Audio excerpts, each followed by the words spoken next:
9 सालों की मेहनत, कारीगरी और इंतजार का हासिल था ये किला। 2 धुरियां किले को 3 भागों में विभाजित करती थी, जनता, मर्दाना और जनाना। रंग महल से होते हुए बाजारों के मध्य से बाहर चांदनी चौक की ओर जाती हुई पूर्वी पश्चिमी धुरी जनाने को मर्दाने से अलग करती थी।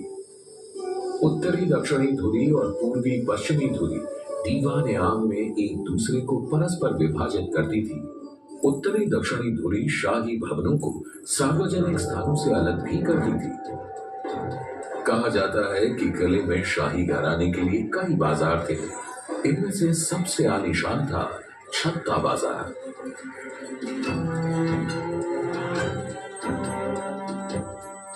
छत्ता बाजार से बाहर निकलते ही आंगन के परे किले का शासकीय प्रवेश द्वार यानी कि नौबत खाना था।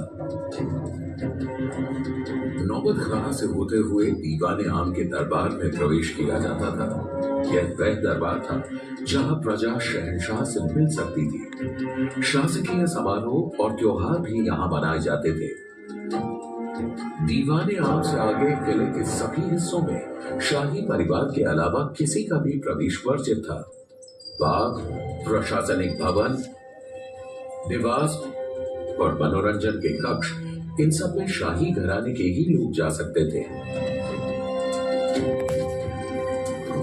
दीवाने आम के ठीक पीछे रंग महल था। यहाँ शहंशाह और शाही परिवार नृत्य और संगीत की महफिलों का आनंद लेते थे।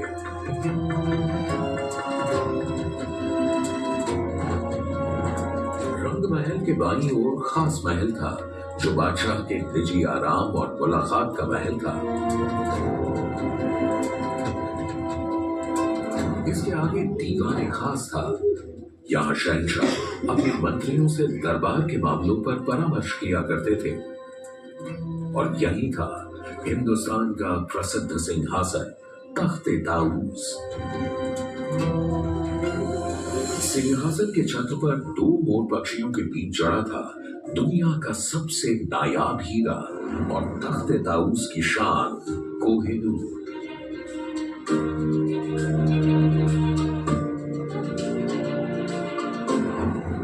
बादशाह के निवास के बगल में खूबसूरत हमाम था जो खास शाही परिवार के आदमियों के लिए था।